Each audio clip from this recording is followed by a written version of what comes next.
కొత్తగూడెం జిల్లా చెరువు ఆక్రమణపై రైతులు ఆగ్రహం వ్యక్తం చేశారు. ఆక్రమించిన ల్యాండ్కు హద్దులు ఏర్పాటు చేశామని తెలిపిన తహసీల్దార్ కనీసం ఆక్రమణదారుడు ఏర్పాటు చేసిన ఫెన్సింగ్ కూడా తొలగించలేదని ఆరోపించారు.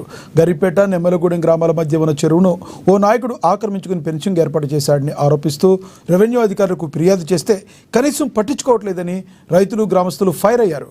పోలీసులు రెవెన్యూ తహసీల్దార్ కార్యాలయం చుట్టూ తిరిగినా అక్రమంగా వేసిన ఫెన్సింగ్ను తీసే నాథుడే లేడని వారు వాపోతున్నారు. పైగా తమ భూమిని కూడా ఆక్రమించుకుంటున్నాడని, ఇదేమిటని అడిగితే దాడులు చేస్తున్నారని బాధితులు తెలిపారు.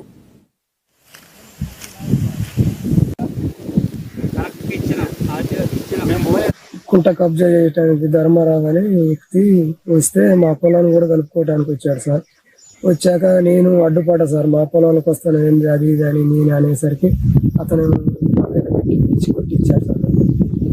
నేను రాజకీయ నాయకుడు, నేను ఏదైనా చేయగలను. సుజాత నగర్ గ్రామం, సుజాత నగర్ మండలంలోని సుజాత నగర్ గ్రామం సర్వే నెంబర్ 1030 మరియు 1031లో సుమారు 3 ఎకరాల 20 కుంటలు పోతునూరు కుంట అని గతంలో మిషన్ భగీరథ కార్యక్రమం చేపట్టినప్పుడు ఇరిగేషన్ డిపార్ట్మెంట్ వారు జియో ట్యాగ్ చేయడం జరిగింది.